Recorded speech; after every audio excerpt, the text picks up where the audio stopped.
Good afternoon, everybody, and welcome to this third in our series of webinars for induction and development of board members in Victoria's public health system. I'm Dr. Jo Flynn and I'm Chair of the Board Ministerial Advisory Committee that advises the Minister on board appointments, and I'm facilitating your session today. So welcome to you all.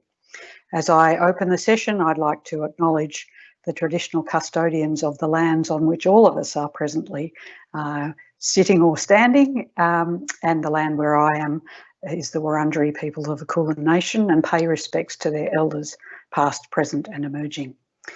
So as I said, this is the third in our series. The first two webinars, the first was on Board Director responsibilities, the role of the Department of Health and Human Services, and on our responsibilities in clinical governance and quality and safety. And the facilitators or presenters for that webinar were Terry Simons, the Deputy Secretary in the department, and Ewan Wallace, who is the CEO of Safer Care Victoria. The second session focused on legal issues, and the third session today is on financial responsibilities and accounting. The slides from this session and the video recording will all be posted on the DHH website, and you'll get a link for it. And for any of you who missed the two earlier sessions and are interested in them, the slides and the webinars, the video recordings of those two are present. As we run this session, we have three presenters whom I'll introduce shortly. We'll run them one after the other, but we have a question and answer line, and we'd encourage you to post questions as we go along, and then I'll direct the questions to the appropriate person. And it's helpful if you like questions that you are particularly interested in hearing discussed, and we'll do our best to deal with the ones that have the greatest amount of interest. So our three presenters today are Scott O'Keefe and Tim Austin from the Department of Health and Human Services, and I'll tell you their roles in a minute, and Lance Wallace, who's the chairperson of Health Purchasing Victoria and the chair of the Finance Committee for Eastern Health. Each presentation will be about 15 minutes, and then we'll have about half an hour for discussion at the end of that time. So I hope you find this session interesting. As I said, please post questions as we go along, and we will send you a link to the slides and the video recording after the session. So I'd first like to introduce Scott O'Keefe, whose role is in budget management and funding of health programs in the Department of Health and Human Services. Welcome, Scott, and over to you.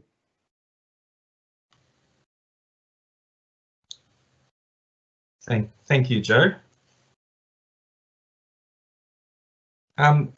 As Jo said, my name is Scott O'Keefe and I work within DHHS Finance as Director of Budget Management and Funding. My role is a bit of everything, so we've got a bit of governance, a bit of compliance, a bit of business partnering and a bit of regulation. My budgets team is the face of finance, so from a budget perspective we are the conduit between the overarching finance functions in the department and the policy teams and decision makers within the department. Headed by our joint CFOs, Beth Gubbins and Jenny Zahara, the finance team sits within corporate services of the department and leads all financial matters from budgets, governance, accounting and commercial operations, and compliance, of course. Today I will cover off on a few of those key areas on behalf of my colleagues and the finance branch. I'll focus on the state budget process, specific governance and compliance topics, and of course the Financial Management Act and the interaction between the Department of Treasury and Finance, DTF, and portfolio agencies. I guess that's where you come into the equation as directors of health services and other organisations, and I'll be looking to answer questions or provide you with information that, what should portfolio agencies such as health services know about government, the FMA and DTF expectations and requirements. So the first slide I've got up there is the annual state budget process overview. So as it's got up on the slides, which as Jo said will be available later on, the state budget is usually handed down in May each year. The planning process is continuous all year long, with the final draft submissions for next year's budget due in the November prior. So this is around the time that we would start finalising and preparing those ideas and those thoughts for budget decisions.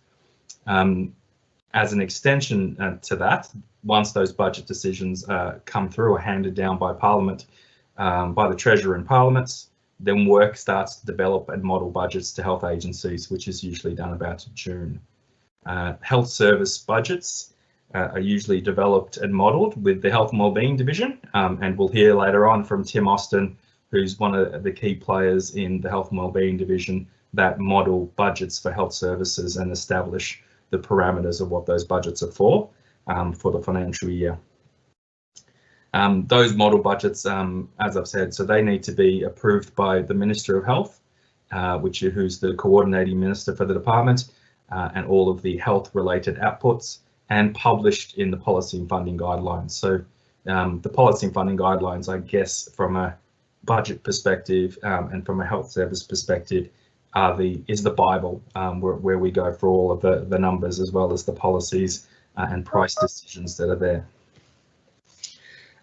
Just for other key bits and pieces to the budget, so the budget comes down in 5 separate budget papers.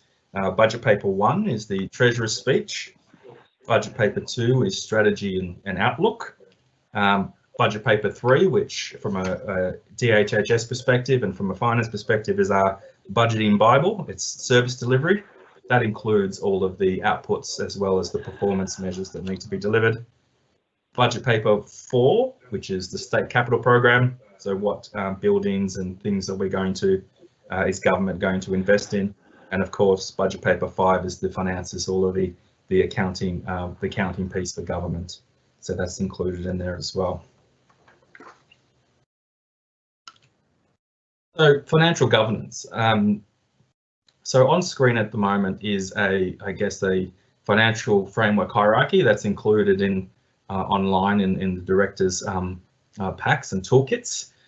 What this is showing is just some of the overarching legislative requirements and things that we need to consider both from a departmental and a portfolio agency perspective. So the hierarchy shows the enabling acts, including the Financial Management Act, the standing directions of the Minister for Finance, and the financial reporting directions and audits by the Victorian Auditor General's Office, or VARGO. And an extra note is that letters of comfort are no longer required, but we'll discuss that a little bit later on. So financial governance and the way we would look at financial governance from a department perspective is it underpins the viability of health service and directors' responsibilities in this regard, and is not only outlined by the enabling acts, but also by broader obligations established by Victorian government in the management of public monies. So in less technical speak, it's basically what roles and responsibilities and duties we have on the department as well as portfolio agencies in terms of how we spend funds that have been appropriated by government. There are 4 main elements to financial governance, and I'll just list them for our information. So we've got the obligations under the relevant act, so where they outline what has to be done and what financial targets have been agreed. So Tim will talk about the statement of priorities and service agreements a little bit later. So those types of obligations are under that act. There's the obligations outlined in the Financial Management Act. I'll have more to say on the FMA, as we call it, a little bit later on. Standing directions from the Minister, which I have also mentioned. And of course, audits by the Auditor General, which I'm sure you will all become familiar with as part of your roles on boards of your particular organisations. So that's a good segue into my next slide, which will talk a little bit about the Financial Management Act. As it says up on the slide, the Financial Management Act is applicable to all Victorian public sector entities. It sets the financial management accountability, reporting, and financial administration obligations of government and the Victorian public sector. It's applicable to all public sector entities, as I said, and really looks to govern legislation or be the governing legislation for accounting and reporting of public money and public property. And as I framed earlier on in my opening, it is administered by DTF, or the Department of Treasury and Finance. Just a couple of particular items to note, or sections for reading, for bedtime reading. We've got keeping proper accounts and records of financial statements, which is section 44, providing the Minister for Finance with an information requested, section 44A, maintaining a register of assets, section 44B, and preparing the annual report of operations and financial statements, section 45. So all of those will be part of the role of boards and directors to understand the obligations that the Financial Management Act requires of them. In particular, I wanted to talk about the standing directions from the Minister for Finance. The standing directions cover financial management governance and oversight, including requirements to implement and maintain financial code of practice and establish an audit committee. So basically they come under two kind of categories, which is instructional or guidance, and I can talk about those in shortly, but they're really important to make sure that everyone in portfolio agencies, from the CEO, CFO down, and the boards are really clear on what requirements and what instructions they are obliged to follow. So as on the screen there, so the DTF requirements, the instructions are issued by DTF. These are mandatory. The instructions are detailed and they will have particular directions and have a corresponding number that will be referred to as a standing direction number. And then there's also guidance, which is issued and not mandatory, but aim to support organisations and to try and interpret and implement those directions and instructions. So whilst not mandatory, they'll be a bit more prescriptive and give examples of what issues that may come up and what financial information needs to be reported and in what manner. So they're really important, and from a departmental perspective, we use that quite a bit, and we would expect that health services in particular will be referencing these guidance material as they prepare the reports, as they're providing data, and as they're liaising with the department on key financial matters. So a couple of other things that I will mention is, in particular, the letters of comfort. So those are no longer required by VARGO. So in a previous lifetime, letters of comfort were provided by the departments to health services. They're no longer required. So that's a bit interesting and notable change to the way that had been running or had been required in the past. So that's a particular note. And then I've got a couple other examples on screen about what types of instructions and standing directions will come out.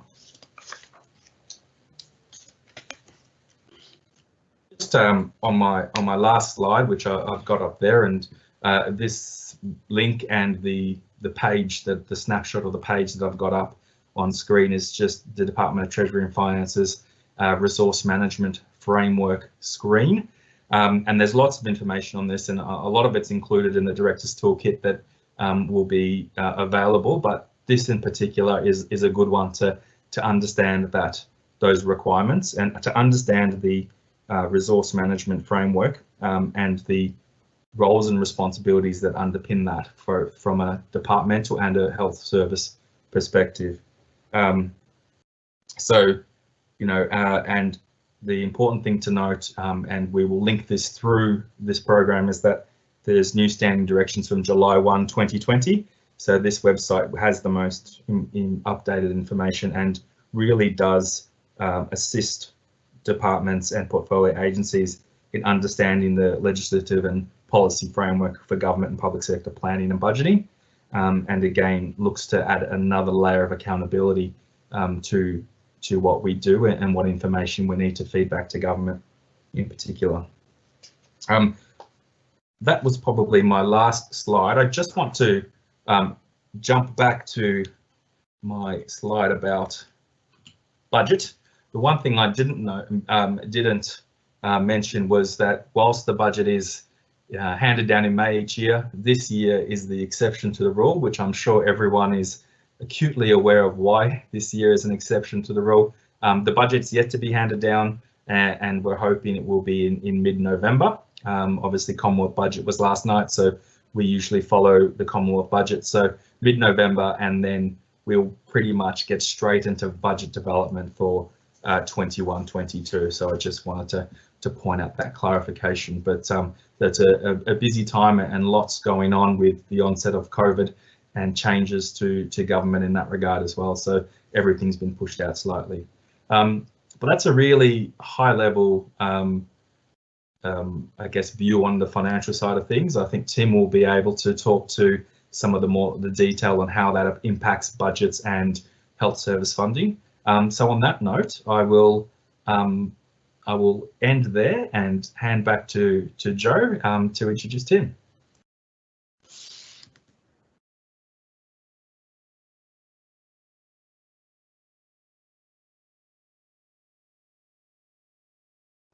Hello, everyone. It's Tim Austin here. Thank you, Scott, very much for your presentation. Bear with me while I put these slides up on the screen. Okay, hopefully this is all working fine. I can only see myself. Rather, I can't see myself here, but I will continue on anyway. So look, my name is Tim Austin. I am the Manager of Hospital Budgets and Funding. My role is primarily focused on the delivery of annual health service budgets to the sector. So what that involves is an annual process where we fundamentally are engaging with the sector to deliver budgets through engagement, through data assessment, and also then move into ongoing performance management of those budgets. So hopefully this presentation gives you a little bit of a feel for the process we go through, and we'll have time to take on any further questions at the end of this session. So with that, I'll move to my next slide. So what you see here is a bit of an overview of our process, and Scott's already touched on some of these aspects already, but effectively where we start is with preparation of budget bids. Now that's done, it's already been done usually in the first half of the year and sometimes into the second half of the financial year, but effectively this is us trying to get an envelope of money for the sector to distribute, so that we can meet all of the funding needs and priorities that we need to address. So while this is happening and while we wait for the state budget outcomes to come in May and actually confirm whether this funding is actually going to come out the way we'd hoped, we're already busy developing budget distributions to health services, or at least modelling those distributions. So once we finally get to that point of the state budget announcement in May, and as Scott mentioned, obviously, this is a very different year.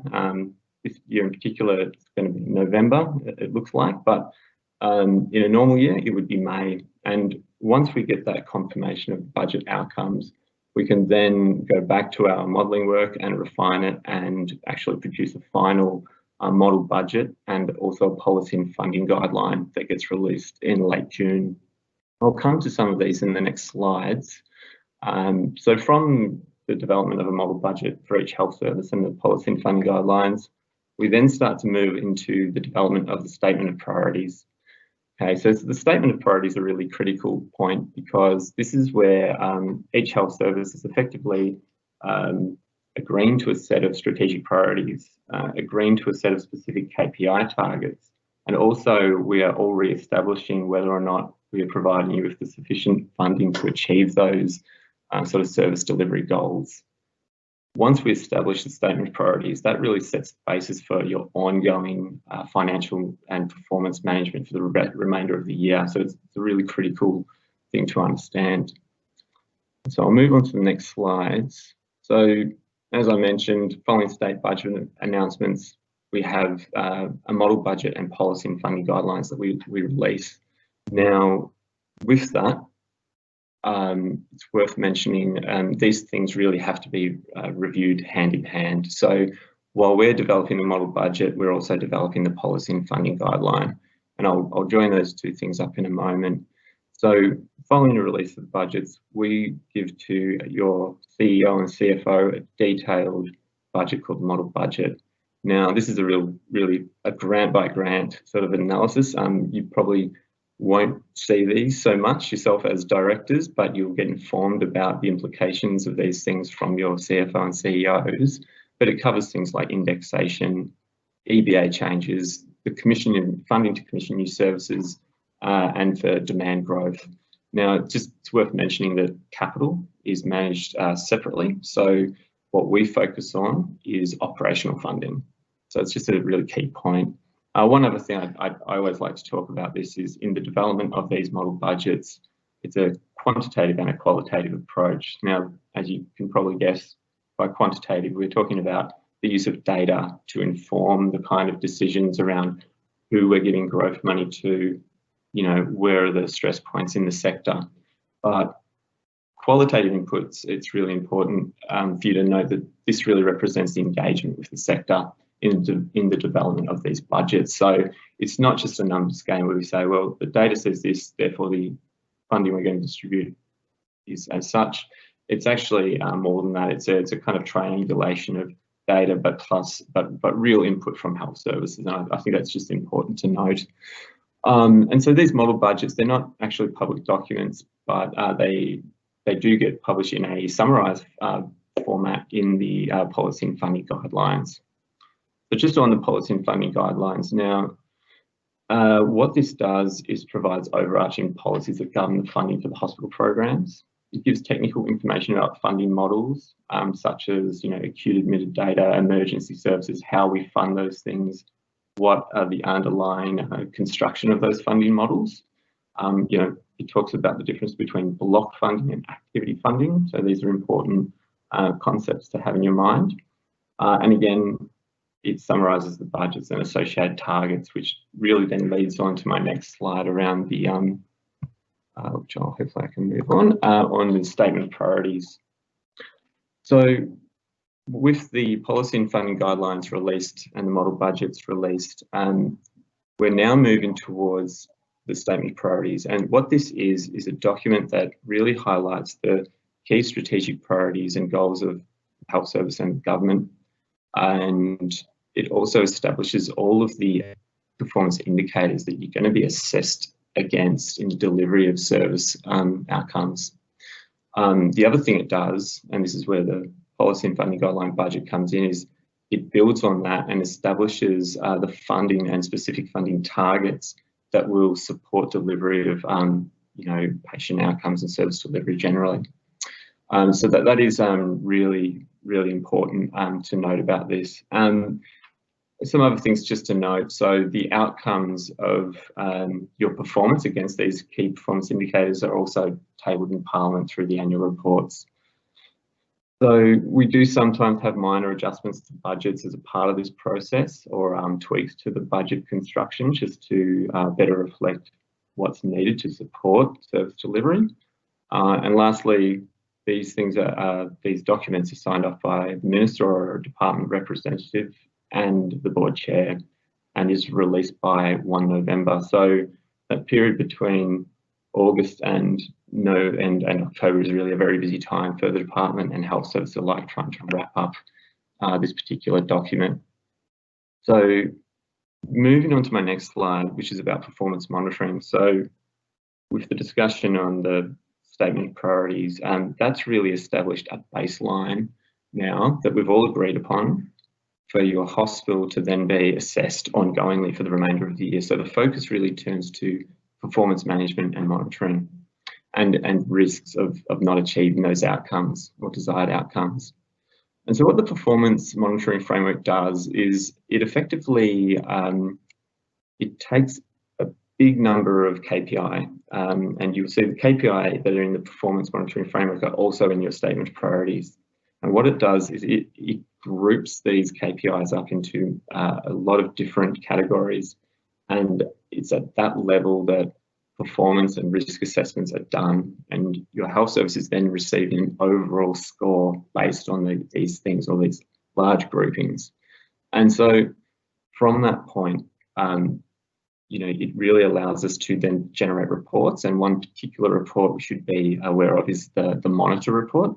So that is our formal reporting mechanism with the sector. So we develop it. It's based on data that you're submitting through to us, or your agencies are submitting through to us each month.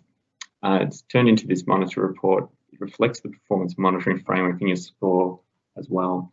And a result of that, and it's all articulated in the framework, but there are at minimum quarterly meetings between the department and your CEO and CFO to discuss the outcomes of, or rather the performance and risk identified in that report in conjunction with this framework. Where hospitals maybe are not meeting all of their targets and maybe a bit below the ideal spot, we might be meeting monthly to try and address some of those issues and try and pick things up to where they need to be. Now I'll move on to the next slide. So with those things in mind about the performance management framework, and I suppose one of the key things that my team focus on is actually financial performance and assessment. So I think it's useful to consider some of the differences that we face in the public sector when we're thinking about financial performance management and assessment, difference between the public sector and the private sector. And really, whilst there are some similarities about, accounting in accordance with Australian accounting standards and things like that, and producing annual reports and whatnot, the sort of stark contrasts are really around the political environment which we work in, and where I see that really impacting things from a financial perspective at least is when, as an organisation and even as a department, as administrators, we're trying to consider how we manage through, fiscally constrained environments and whatnot. We have an idea about what we need to do, but sometimes the politics of the day really kind of railroad some of those things in some instances, and that is just a fact of the environment in which we work. Some of the other things too, we're working in a fixed budget envelope, as is provided by DTF. And so what this really means is we don't have the kind of revenue levers that are available in the private sector. We have to work within a pretty small percentage of, or margin, if you like. And usually we're trying to work towards a break-even result at the end of the day. We're not in the business of making profits. So that is a challenge in itself. And notwithstanding, there are some small activities hospitals can undertake to generate some of their own revenue. By far the biggest bucket of funding that you get will come from government. And so it is relatively constrained. Now, when we're assessing your actual performance, there's two key metrics that we use, which are also in the monitor report I've previously mentioned. So the operating result is one, and days available cash is the other. So what the operating result refers to is really revenue you receive from us for operational purposes, your day-to-day operations, and the expenditure you incur against that. Keeping in mind that the goal is normally to achieve a break-even result, and that is also a target in your SOP. And so what we're doing is really tracking your monthly performance towards that end goal and making sure you're not deviating too far from that. And so that's a constant conversation piece. This does not include capital or depreciation because those things are quite separate from your day-to-day operations. The other thing, the other metric rather, is the days available cash. So this is really how much cash you have and how long would that last you in days. And the reason we look at that is really because we pay monthly. So hospitals receive cash on a monthly basis from the department. We need to ensure that you have sufficient reserves to make it through that entire period before your next pay run.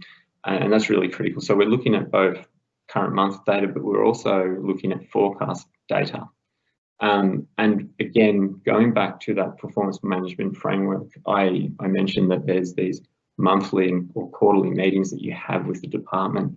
Now, those are the times when we're engaging on exactly these things, as well as all your other service KPI. But from a financial perspective, this is where we're coming to the table and we're all having a chat, and we're looking at what we see through these KPIs. And it's important, I should go back a step and just mention there are many other KPIs that we're also looking at on the side, but generally these are the two leading indicators that we would use to look at the sector from a broad lens, and then we would normally dig into those other KPIs and analysis when we need to.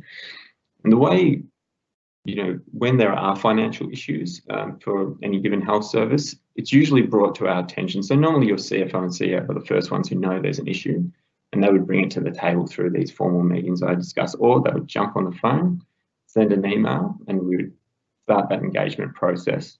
But sometimes we see things and we ask the question too. But there's quite a robust mechanism in place to engage on these issues and try to address it as quickly as possible. So I'm almost at the end of this, and appreciate quite a lot of information thrown your way. But the last thing I'd just like to point out is ensuring the consistency between what is reported to the department and what we report back to you. And what I mean by that is we are absolutely reliant on the data that comes from hospitals. So all of our reports are effectively generated based on what's been submitted by your hospitals. And what we do find sometimes is that these monitor reports, as an example, you will get to see these yourself. You'll also be receiving other board reports from your CFO and CEO. And sometimes there are differences, even when I talk about things like the operating result and days available cash. And normally there's a very good reason for why it's been presented differently, but sometimes there's not. And so where I'd just like to end here is just by saying it's a good thing, just to be very aware of it in your sort of fiscal obligations to make sure you understand differences that come to light, and be confident that you can marry the differences up between reports. So ensuring the consistency between the reports is a really critical thing. And I'll stop there because I know I'm probably getting close to my time, and I'll hand it back to Joe. Thank you.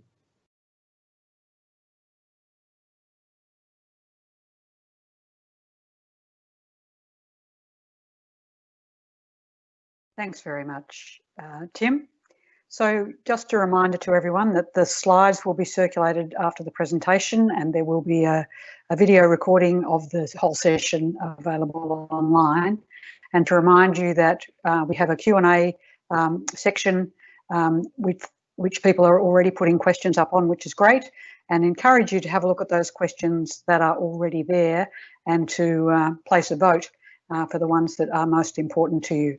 And Tim, there are some questions about the challenges for health services when the amount of money that's provided is less than the health service thinks and believes that they need to offer the services that they're signing up for on behalf of their community. And I know this is a cause of great stress to many board directors. We'll come to the issues about responsibilities when in deficit and letters of comfort and so on a bit later. But just the issue about how do you manage that tension between the amount of funding that's available and the ask of you in terms of the services you're contracting to deliver. Sure. Thank you very much for the question. Look, great question. And I probably should have had a pre-written response for this because I probably could have anticipated somebody would ask this. Look, I think it's fair to say that, you know, we are continually facing financial constraints, and it's more and more difficult to find ways to easily navigate these things. So, you know, we get stresses from, you know, prices are increasing above indexation. We have a lot of new EBAs coming into play, and it's, you know, we're often just not handed down in the first instance all the funding we need. So look, from my experience, this tends to be a bit of an iterative process. So we have a lot of mechanisms we can utilise initially to kind of make sure we're meeting cash flow needs and whatnot of the hospital in the interim. But ultimately, what we do is we build a case for the funding we need to address any gaps, and we go back to you know, DTF and the government to prosecute on your behalf. So we I like to think that the department is usually very well aligned to the needs of hospitals, noting that we're all working within budget constraints. But it's certainly my experience that we've done a very good job in the past of working through difficult issues, notwithstanding it does create a lot of stress along the way, but usually it does play out at very high levels. And I would just say that even though it is becoming increasingly difficult, hospitals are very resilient, I would say, and they find a lot of efficiencies themselves. And the department, I think, has become very good and effective at really batting, if you like, for the funding and financing that's required to meet the needs of the sector. Notwithstanding, we get a bit of a roller coaster along the way sometimes.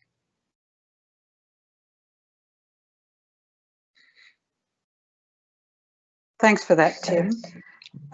Just to respond to a couple of the other questions that are there, there's a question about whether the monthly monitor report should go to the board each month. It is designed as a report for the board and the management of the health service, and I believe that board should be requesting the monitor.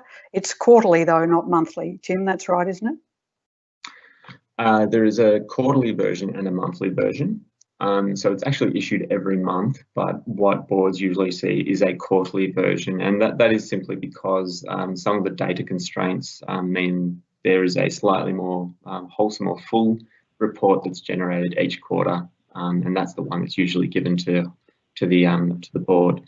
And I think it probably should be monthly myself, especially around some of the sensitive KPIs such as you know, finances and whatnot, but also you know, ED performance and elective surgery, etc. I think there's no reason why we couldn't do that on a monthly basis. I think some of the reasons why it isn't always done is just around the fact that there is sometimes some missing KPI in those monthly reports, and maybe there's a reluctance to give something that may be perceived to not be giving a full picture. But I actually agree it should be done monthly, is my own opinion. Thanks for that, Tim. I think we've got Lance now. So if we could come to him.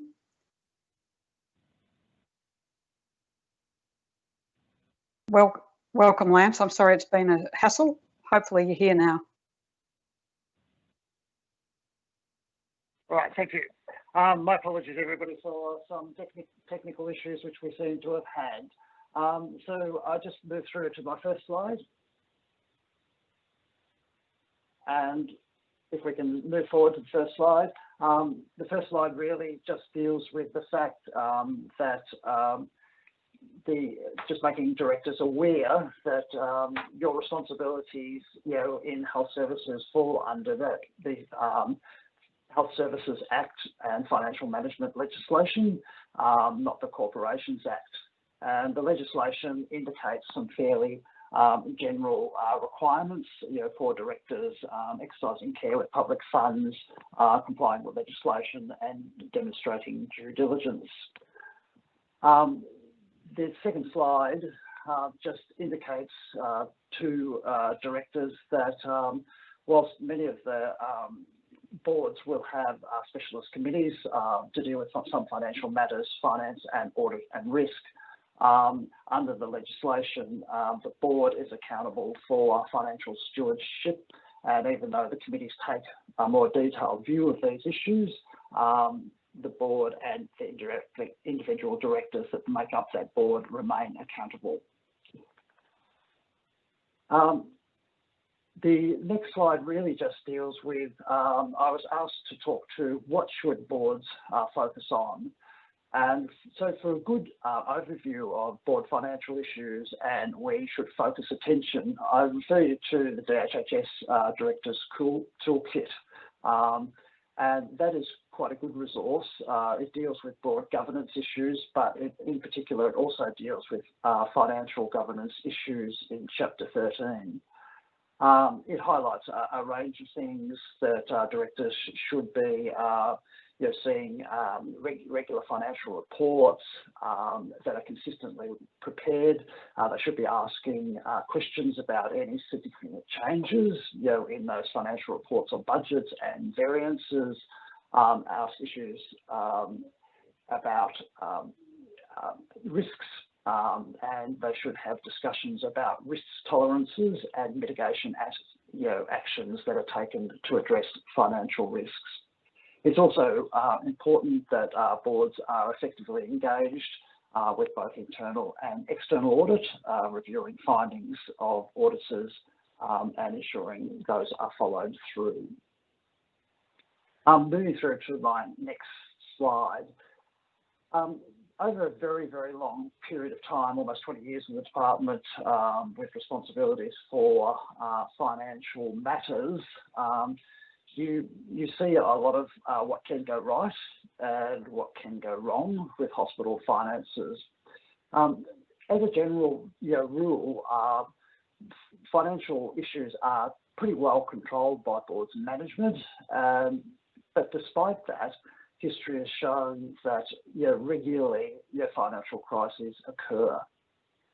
Health services are often managing very tight financial issues due to the nature of the funding model. That is, there's no profit within the funding model. It is based on cost, and that's a pretty tight set of parameters which we're all operating with. There are variable demands which need to be met, and a range of external financial pressures and issues, and COVID's just the most recent, probably most extreme example of some of the pressures that we can all face. These challenges often exist, and provided that we're on top of the financial challenges, expenditure pressures are foreseen, the causes are well understood, and issues are being constructively managed between the board, the management team, and DHHS. I would never refer to those issues as a crisis, even though they can be challenging. What I call a crisis, and particularly reflecting on the past, is an unexpected financial position where management and the board are really not that clear about what has caused the immediate problem, and it requires almost an immediate response, usually a funding response from DHHS or Treasury. And as previously mentioned, there is not that many of these that occur, but they do occur with enough regularity that I thought it was worthwhile talking a little bit about what has happened in the past. So a financial crisis, when it occurs, reflects poorly on financial governance of health services and can damage the health services relationship or the relationship with DHHS. Nobody wants a claim on funds that you don't have with short notice. So as indicated, why have these crises occurred in the past? And I particularly just wanted to focus on two major contributors. As previously been discussed, one of the major metrics for most commercial organisation and health services is the operating position. And generally, the operating position is well managed and monitored by boards. It has a good focus and there's a good level of attention provided to it.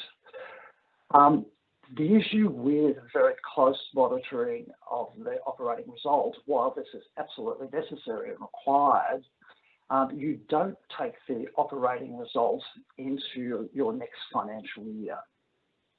The position that you take into your next financial year is the underlying operating result. That is the operating result less once only revenues and expenses. The underlying operating result has not been consistently monitored and managed by health services in all cases. So I don't want to give people the impression that it's never managed. It's very widely well managed, but there have been cases where it hasn't been well managed. So what is the implication of that? If you are just only monitoring the headline operating result in each year without looking at the underlying operating result, what can happen is your underlying operating position can be deteriorating over time, and it is masked by once only revenues, which can go away.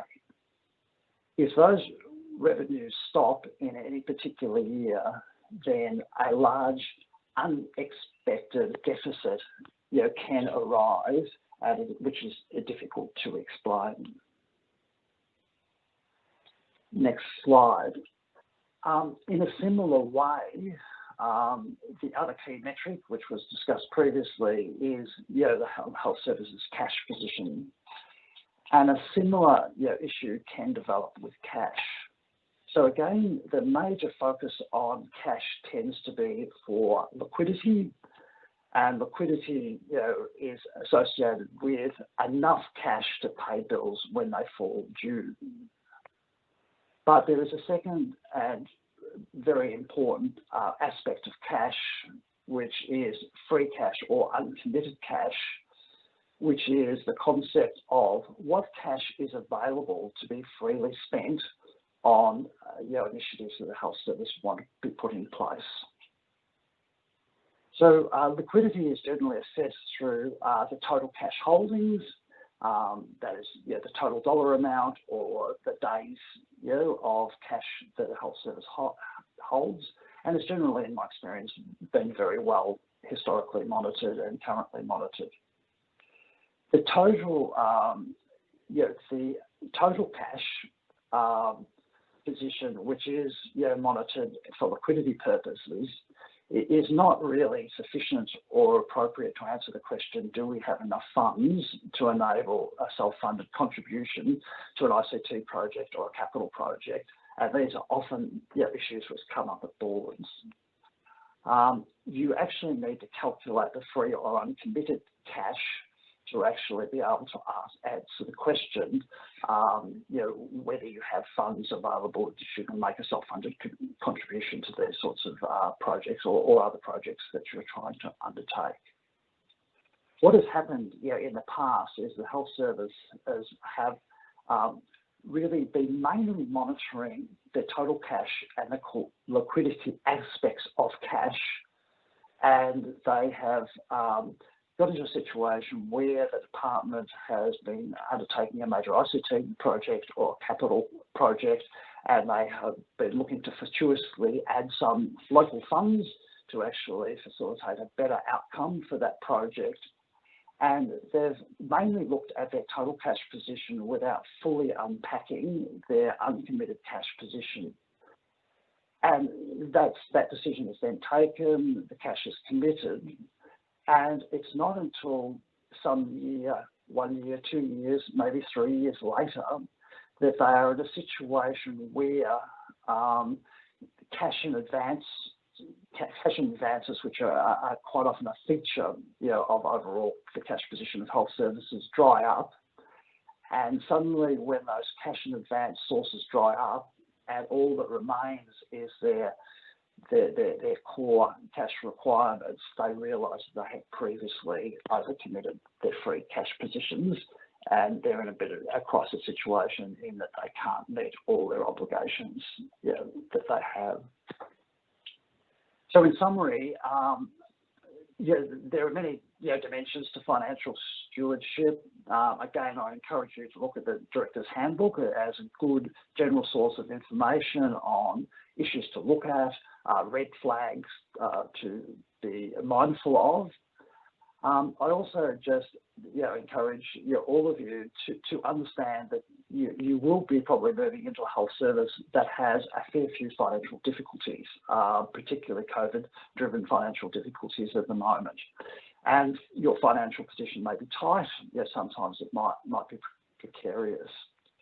but provided those financial issues are well understood, the causes of deficits or other financial issues are well understood, they're managed in a planned way with the HHS, then a financial, you won't be in a financial crisis situation. You will be in a tight financial situation, but one which is being adequately managed.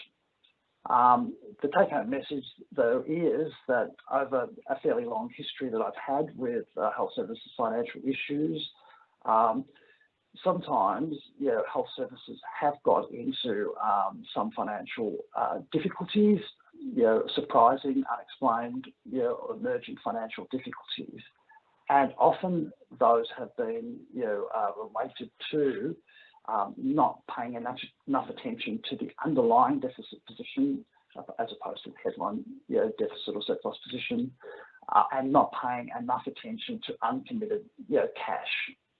I leave you with a point that in most cases these issues are well looked at, but it is actually worth checking that at your health service, those two dimensions which have historically tripped up some boards and management over time are well looked at. History may not repeat itself, but it is still worth a look. Thank you. I'll hand back to Joe.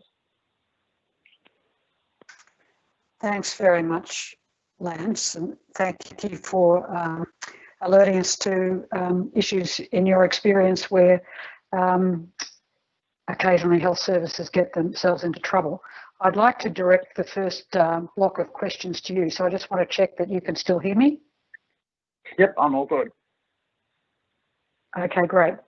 So I'm not sure if you've been able to see the questions on the chat line, but there's a number of questions from directors concerned really about their responsibility to make sure they're exercising their responsibility as directors appropriately in relation to financial management, and some concerns about when they find themselves asked to deliver services in a way where they believe they don't have sufficient financial resources.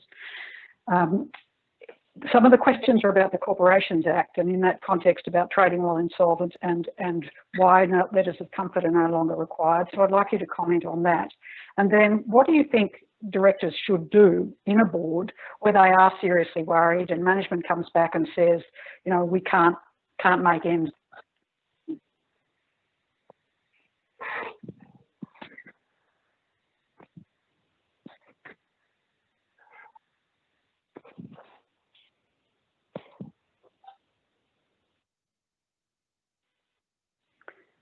Sorry, Lance, you there? Can you address those questions? Yes, I can. I will tackle those questions. So look, the first issue was the opening issues that I mentioned, and that was that directors of health services are not covered by Corporations Act. They're covered by the Health Services Act, and the obligations are different. I understand that there has been some other discussions on directors' obligations. So that would be a first point I would make. The second point that I would make is that there are just some things in health services that need to be done for quality and safety and staff protection related matters. So we're experiencing those now, which are a very good example. There is expenditure on PPE and other protections related to COVID, and that is a critical expense. If you are moving into deficit situations, if you are uncertain about spending funds that are putting you into a more precarious financial situation, my strong encouragement is that you need to ensure that the management team is in very clear and close communication with the HHS, and that the board and the management team are aligned with the HHS on what actions are being taken, what the implications of those actions are. And again, without going into a lot of formality, this needs to sort of be at least an email trail or some sort of trail, I think, in the environment that we're in, particularly one where we don't have an SOP in operation at the moment.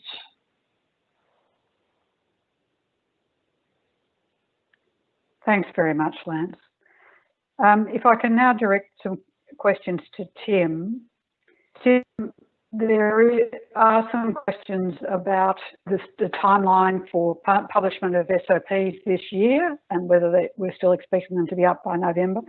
And there are some questions about the strains placed on health services because of COVID and the way in which that's thrown much of the planning and out of step, both in terms of timelines, but also it's just changed the whole game entirely. And how do directors sit with that when they see the things they've signed up to on the, well, it'd be last year's SOP and this year's still being developed, but when they feel as though they're not delivering for reasons which are outside their control.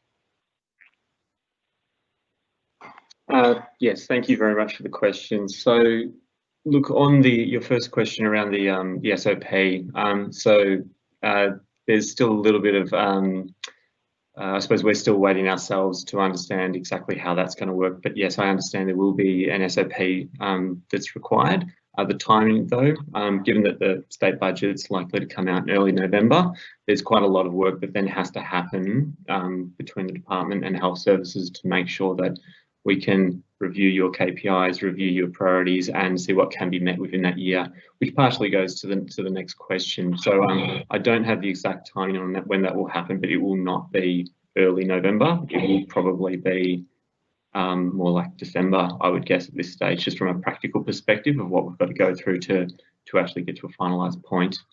But there will be more communications with your health service on that. This is an active issue right now. Just going to the second point around COVID, yeah, it's thrown everything out.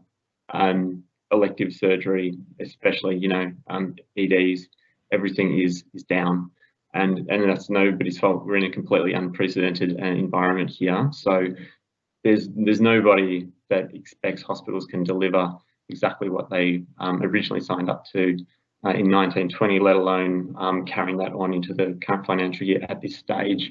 So there is a lot of work right now, which is tied into the first question around SOPs and timing, but also how we actually think about what we can deliver. And that very much depends on what happens with COVID. So we're all praying that the numbers get to 5 or below on a 14-day average so we can get out of a 5-kilometre radius.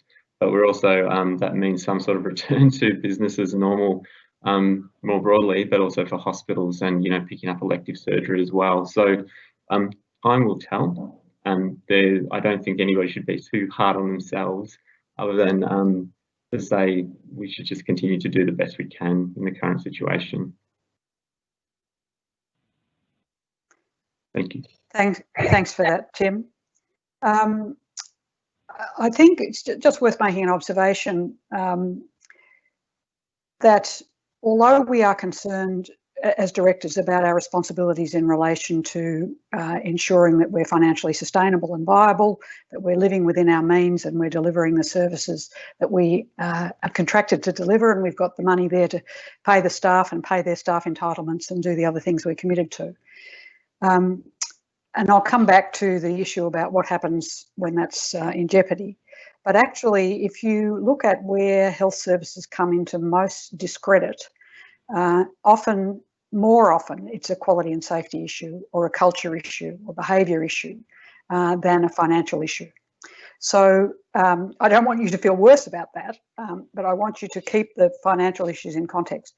Financial problems, as Lance has said very clearly, main responsibility of the board is to know the financial position of the organisation, to have very good, clear communication with your CEO and CFO and ensure that they're communicating appropriately with the department, but also to create appropriate records where you're concerned about things. If you notice a deteriorating cash position, you notice a mounting deficit, and your first obligation is to make sure that that is on the radar of the department, and sometimes it's necessary to make sure it's on the radar of the minister. It's where things are not recognised in the first place and then not appropriately shared and raised in the right forums that unexpected, nobody likes surprises. And most things can be dealt with if you know how you got there, you know what you need to get out of it. It's where something happens that sort of sneaks up on a board or sneaks up on a health service that real issues in terms of whether the directors are exercising appropriate diligence arise. And the point that Lance just made about it's actually not the Corporations Act. So the issues about going concern are not, although we have a responsibility to make sure that we're doing our best to keep our organisation sustainable, we don't have the same obligations as under the Corporations Act. Scott, you were going to go and sort of think a little bit more about the letters of comfort issue. Would you like to respond any further on that? Yes, Joe. Just quickly, I think Lance covered it quite well and described it quite well. But I guess from a department and a finance perspective, yes, they go for audit purposes did require letters of comfort, and it has been their advice. So my earlier reference to no longer needing letters of comfort was based on the Auditor General's advice that they're no longer required as part of the audit process. However, similar to the, and I do understand the comments on the questions about, well, if we don't have those letters, how can we fulfill our duties as directors?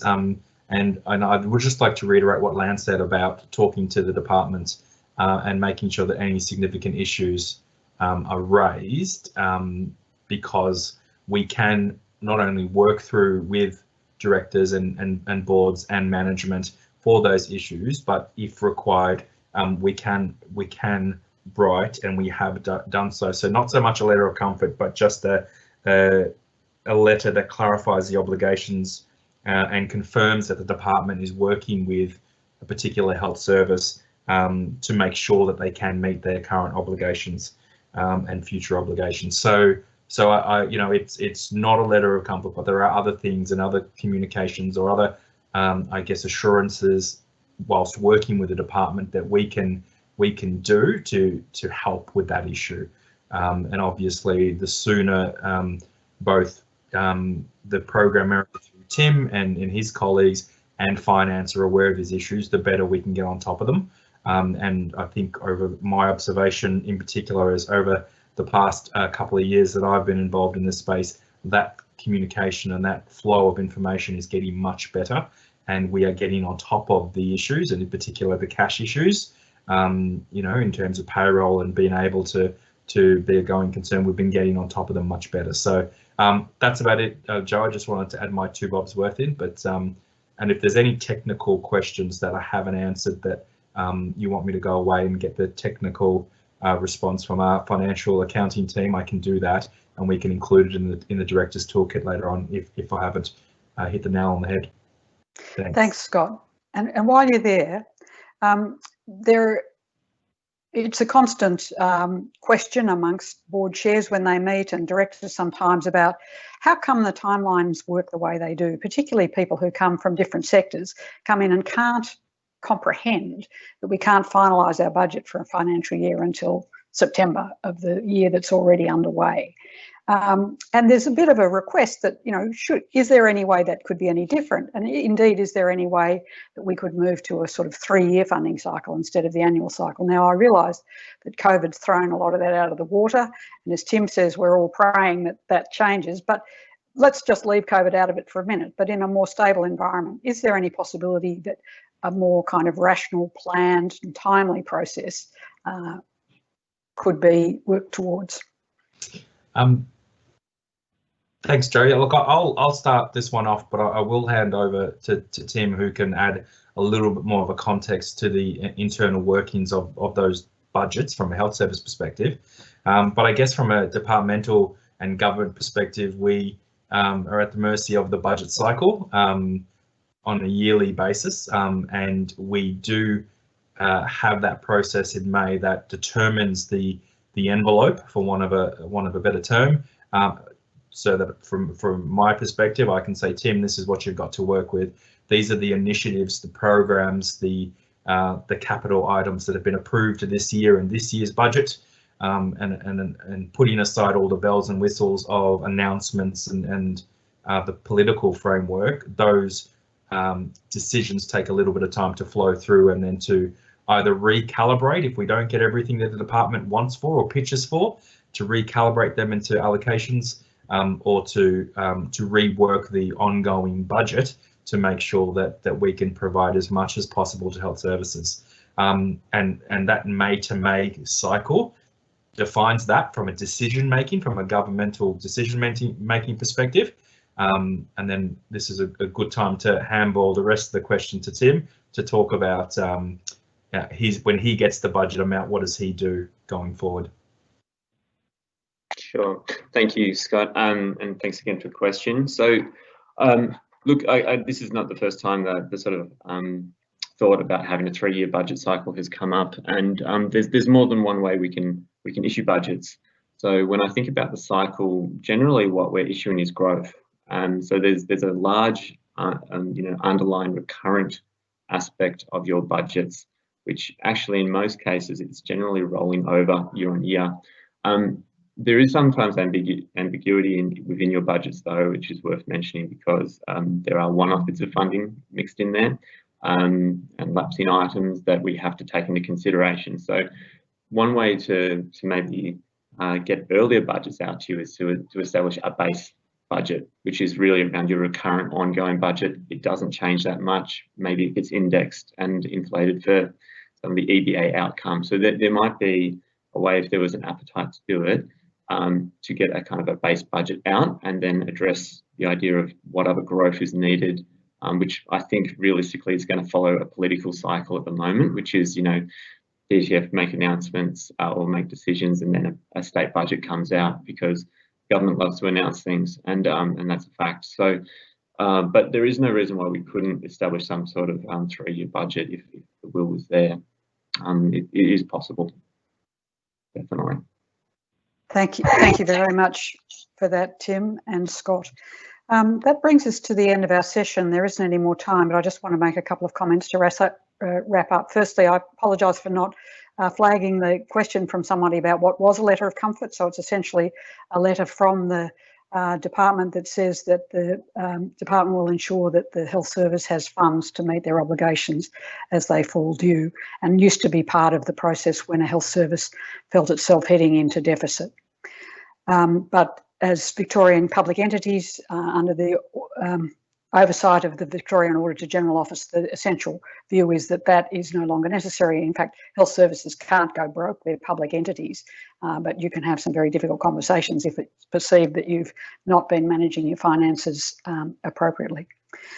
The last question I want to refer to briefly is a question about the pressure on executives in our health services and the board's responsibility in ensuring their well-being at all times, but particularly both with the stress of COVID, the uncertainty about many things, and the financial pressures.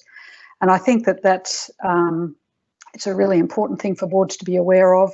And I think the simple answer to that is good communication and engagement and acknowledgement of the difficulties, trying to be realistic about your expectations of the executive team and the health service, and being very honest and transparent in your relationships with the department. But I think also it's important, it's easy for us to get into a mentality that says we're the health service, we're trying to do a good job, the department won't give us enough money. And I'm sure that Tim and Scott could say, well, if the Department of Treasury and Finance could give us enough money, everything would be easier. And the Treasurer would say, well, if the economic conditions were better, or if I didn't have the demands of whether it's education or housing or whatever. So, that's the world that we live in. And we could, if we all had a glass of wine and we were meeting at a networking event afterwards, talk about, what do we do to change policy and give health more priority and funding and have people happier to pay taxes and so on. That's a completely different conversation. But part of our challenge as the board is to be reasonable about the expectations that we send, but also to take our share in that chain of the bit we're responsible for, the resources we've got, and doing our best to use them wisely to serve our communities. So just to finish up, I'd like to thank our 3 presenters, Tim Austin, Scott O'Keefe and Lance Wallace, and I'd like to thank the department team for supporting this event. It's great that you're all here. I'm only sorry that we can't actually see you and interact with you, and that we don't have the opportunity to gather together afterwards for a cup of tea. And also just to emphasise the importance of networking, that it's really good to reach out to other health services, to make connections with people on similar committees to the ones that you're on, for chairs to communicate with chairs of finance committees, to communicate with each other and so on, just to get a sense of how other people are dealing with things and how they are standing up. And I also think it's very important. I mean, the work that board directors do is largely very unrecognised, but it's so significant in terms of what we can add to the governance of our health services and therefore the quality of service that is being provided to our community. And the collegial aspect of that, which we're all missing to some degree, is a very important part of that. So thank you for joining in this webinar, albeit remotely. I hope you find the resources on the website useful. I apologise for those who've had technical difficulties, and I'm sure Lance is probably tearing his hair. But I hope that that was valuable. And as Scott said, we'll have a look at the questions and see if there are any that we haven't addressed that have got simple answers that we can make sure are covered in the toolkit or addressed separately. So thank you all again, and good night.